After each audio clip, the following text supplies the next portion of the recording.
My son looked me in the eye and said, "I wish you'd leave." So I did. Without a word. I packed my bags, called my dog, and took back every cent they thought they'd buried me with. I set the mug down hard enough to rattle the silverware. The chip along the rim caught the light, a small, sharp reminder that it wasn't the glacier everyone else was using. Before I could even pull my hand back, Alyssa slid into her seat and bumped the edge of the table with her hip. The coffee lurched forward and splashed across my lap, soaking through the fabric in a hot wave. "Oh, oops," she said, already reaching for a napkin she didn't offer. Damon laughed. A short, careless sound. "Honestly, I wish you'd just leave." The room went quiet for a beat. A fork clinky-took against a plate. Someone cleared their throat. I heard all of it, but none of it touched me as sharply as his words. I pressed my hand against the wet cloth, feeling the heat seep into my palm. My jaw tightened. I blinked once, twice, steadying my breath before it betrayed me. "I'm fine," I said, though no one had asked. I dabbed at the spill. Damon turned back to his friends. Alyssa brushed crumbs from her dress as if that small gesture erased what she'd done. I didn't bother looking at either of them. Instead, I slid my purse closer with my foot, checking the weight of the legal envelope inside. Just a small adjustment, nothing to draw attention, nothing to hint at what I carried. Someone poured more coffee. Someone asked for syrup. The brunch rolled on as if a mother hadn't just been dismissed from her son's table. I lifted the chipped mug again out of habit, then set it down before it reached my lips. My hand was still shaking almost imperceptibly. Enough that I curled it into my napkin until the tremor passed. I stood smoothing the wet patch with my palm. "Bathroom," I murmured, though Damon barely glanced up. I walked slowly, forcing each step into calm, even as my fingers curled into a fist at my side. The hallway felt colder than the dining room, quieter. I closed the bathroom door behind me and leaned against it for a moment, letting the hush settle around me. The fabric clung to my legs. My hand throbbed from the heat, but it wasn't the spill that stayed with me. It was the way he'd said it, like I was a burden he'd finally grown tired of dragging. I straightened, smoothed my blouse, and prepared to go back out there, already sensing the next shift, waiting in the house beyond the door. I opened the door and stopped short. The sewing desk was gone. The corner near the window where the light used to hit just right in the morning, that space was empty. The stack of folded fabric I'd left on the chair was crammed into a cardboard box on the floor. My pincushion was missing. The walls were bare. "Hey," Alyssa said from the hallway, holding a measuring tape. "We're thinking of turning this into an office. You've still got plenty of space in the garage, right?" I didn't answer. Damon came up behind her, looking anywhere but at me. "It's just temporary," he said. "You don't really use it anymore." I walked past them and out the back door. The dog followed me without a word. In the garage, the desk sat between the lawn tools and a crate of broken holiday lights. A thin layer of dust had already settled across the surface. I dropped to my knees beside it, ran my hand along the edge like it might still remember me. The third drawer stuck same as always. I pulled it harder and felt the familiar click. The key was still taped beneath the wooden divider, small brass ordinary. I slipped it into my pocket. It wasn't for the desk. I stood slowly brushing grit from my pants. My knees itched. My hands were cold. I stared at the desk for a long time before turning off the light and heading back inside. Damon was on the couch. Alyssa had her laptop open already, browsing chairs. I passed through the room and didn't stop. That night, I sat at the kitchen table with a notepad and 3 columns. What they took, what they owe, what they don't know. I didn't rush. I wrote slowly, each letter pressed hard enough to leave marks on the next page. In the morning, I'd walk the dog early. I'd visit a branch downtown. I already knew which one. I folded the list and tucked it into my wallet right beside the key. The light in the hallway was still on, but the house felt dark anyway. I reached for my jacket and checked the weather, just cold enough to keep most people in.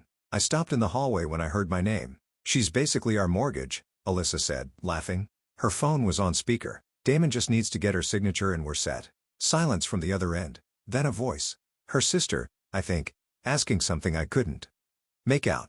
Alyssa answered casual. "She won't even read it. She still trusts him." I stepped back, let the floor creak loud enough to announce me, then walked into the kitchen like I hadn't heard a thing. Alyssa jumped and ended the call without a word. The look on her face said it all, fear. Then the quick plastic smile. That afternoon, Damon came into my room holding a folder. "Hey, Mom," he said too upbeat. "Just some minor paperwork for the refinance. Nothing big. Just need your signature here." He handed me a pen already uncapped. I took it, turned the barrel between my fingers, didn't click it, didn't speak, just looked down at the form, then back at him. The numbers were small, but wrong. The language was vague, but familiar. I recognized the setup. It wasn't minor. It was an authorization. "I'll sleep on it," I said finally. He looked confused. It's just a form, Mom. I smiled. All the more reason not to rush. He left the room without pushing further, but I felt his gaze stay behind. That night, I placed the folder on the counter beside the coffee pot, just outside the camera's view. I folded a napkin over it like it didn't matter, but I knew it did. I sat down with my planner and pulled the card from the back pocket. Elliot Marr, Trusts and Estates. I hadn't called him in years, not since Charles passed.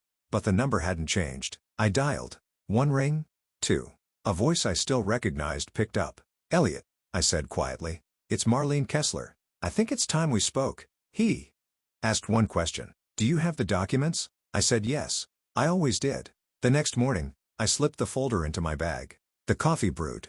I fed the dog, let him outside, then locked the door behind me. I pulled the bathroom door shut, and waited for the click. It didn't come. I tried again, closed it harder, slower, pressed the handle. Nothing. Just that loose swing like the frame didn't care if I wanted privacy or not.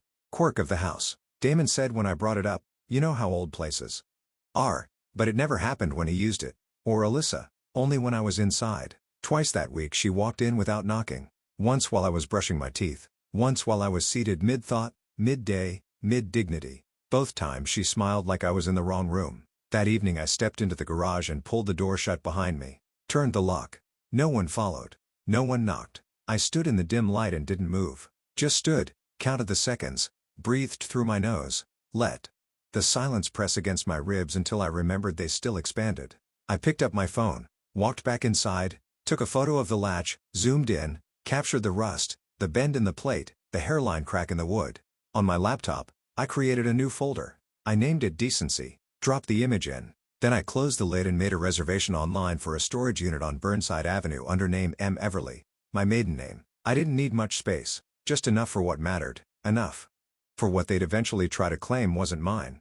Charles's journals, our wedding china, the original deed to this house. The next morning, I filled 2 boxes while Alyssa ran errands, marked them fabric and holiday. She wouldn't look twice. I left the boxes by the door and let the dog out for his walk. When I returned, I placed the boxes in my trunk, drove them to unit number 204 and stacked them in the corner. One shelf already weighted, an empty metal rack bolted to the wall, clean cold mine. I locked the door behind me and tested it twice. It clicked the first time. I walked into Elliot's office and shut the door behind me. No small talk, no coffee offered. He just pointed to the chair across from him and slid a folder across the desk. Your husband thought ahead, he said. Everything's still in your name. The house, the rentals, $418 in investments more if we factor current interest. I nodded but said nothing. My hand stayed in my lap. Elliot tapped another page. And this clause here. Charles added it himself 2 years before he passed. Anyone who tries to coerce or manipulate you financially forfeits all future claims. He paused. Let that sink in. I reached for the pen. My hand shook once. Just once, but I pressed the side of my palm to the wood edge of the table. Breathed in through my nose, out, then signed. Name steady, signature sharp. That's it, Elliot said, watching me. You want me to notify them? No, I said. Not yet, I asked. For 2 certified copies, one for my records, one for insurance. Back home, I took the yellow folder from my bag, slipped 1 copy in, sealed it tight. That one went to the safe deposit box tomorrow the second I wrapped it in plastic. Walked to the kitchen, moved the frozen peas and dog food tray aside and slid it flat beneath the ice pack. Closed the freezer door with a quiet click. Not dramatic, not revenge. Just planning, just proof. The dog blinked at me from his bed near the table. I gave him a scratch behind the ear and picked up the leash. We headed out before the sun dropped behind the trees. I walked slower than usual, not because I was tired. I wasn't. I walked to feel the weight of each step, to remember what it felt like to move toward something, not away. The street was quiet, the air sharp. My coat zipped high. My hand held the leash steady now. At the corner, I turned right. There were still boxes to pack, still more to move. I made a list in my head, not because I might forget, but because lists help me feel clean. Straight, clear. I opened the drawer and took the watch. Charles never let it sit idle. He'd wind it every Saturday, even after retirement. I wrapped it in a dish towel and placed it into the small box already half filled with papers, photo sleeves, a few letters. Then I moved to the kitchen. The good cookware, copper-bottomed heavy, was buried behind dull pans they always used. I packed them one by one, wrapped each lid in newspaper, taped the box shut. Decluttering, I said when Alyssa raised an eyebrow. Trying to clear my head a little. She nodded without asking, too busy scrolling on her phone to notice what mattered. The photo albums went next. Then my old tax returns, my marriage license, a stack of birthday cards I'd saved from Damon over the years, the handwriting shrinking as he aged. The dog watched from the corner of the room. I gave him a biscuit, scratched his chin. I used thick black marker on every box, pressed hard. Papers, cookware, watches, old photos. One box smaller than the rest, I labeled. Last, I wrote slower. Let the ink soak in. Only open if you forgot who I am. I carried the boxes out 2 at a time. Loaded them into the trunk. Drove to unit number Nugger 204 and stacked them carefully. Everything placed with care, just like I used to fold Damon's shirts when he was little. That evening, while I wiped down the counter, Damon leaned against the fridge. "Hey, might have a realtor swing by next week," he said casually. "No pressure, just to see what the market's like." I dried my hands. Nodded once. "Sure, whatever you need," he smiled. Probably thought I was finally loosening up. Letting go. I returned to my room and marked another line off the list. Tomorrow, the lockbox, then the gold earrings I hadn't worn in years. I opened the closet, pulled out the old suitcase, and set it by the door. The zipper stuck halfway, but I didn't force it, just left it there open, waiting. I clicked the folder on the desktop, opened the document, froze. There it was, my initials scribbled near the bottom corner of a contractor invoice I'd never seen. I zoomed in. It wasn't even a close match. Sloppy, rushed, but enough to pass if no one looked too hard. I checked the upload time. 2 days ago I scrolled to the file name Phase 3, PDF. So, this wasn't the first, just the last. I downloaded it, renamed it Forgery 1, attached it to an email. No message, just the subject line. Need this logged quietly. MK sent to Elliot's private address. No hesitation. Then I shut the laptop. I didn't move for a long time. Didn't cry. Didn't get angry. Just sat there with the quiet, with the facts. They thought they'd wear me down by noise. Turns out silence weighs more. When I finally stood, I pulled out my planner and turned to the tab marked Transfers. I made 2 phone calls. First, the gas company closed the account. Then the water, last the electric bill. I'd been paying it since Charles passed. I gave them the date to shut it off. Any reason for closing? The woman asked. Change in ownership, I said. Won't be needing the light anymore. Before dinner, I drove to the bank and asked for a cashier's check. Full balance. The teller blinked when she saw the amount, but didn't say a word. I folded the slip and slid it into the same envelope as the house deed. At home, Alyssa was plating dinner. Where were you? She asked. Errands, I said, taking off my coat. Damon looked up from his phone. I've got a couple more things for you to sign. This week. Just heads up. I nodded. Of course. I sat at the table, folded my napkin across my lap, and waited as she passed me a plate. Chicken overcooked, but I chewed, swallowed, and thanked her like always. That night, I tucked the envelope beside my suitcase. Everything in one place. Easy to reach, easy to carry. I set the table one last time. Plates down, forks straight, glasses full. The kind of care no one notices until it's gone. Alyssa hovered, animated. The realtor stood beside her, smiling politely, while Alyssa pointed to the walls, the ceiling, the corners of a home she didn't own. I was thinking a soft arch here, and maybe a new layout for the kitchen open concept, of course. Damon laughed from the head of the table. Mom's finally ready to hand over the house. About time, right? I took one breath, then stood.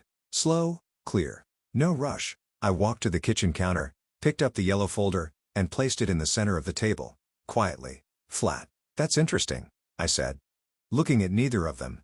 Because this says I'm removing you both from the property title and filing for misuse of power and attempted fraud. The room snapped to stillness. Even the dog stopped breathing.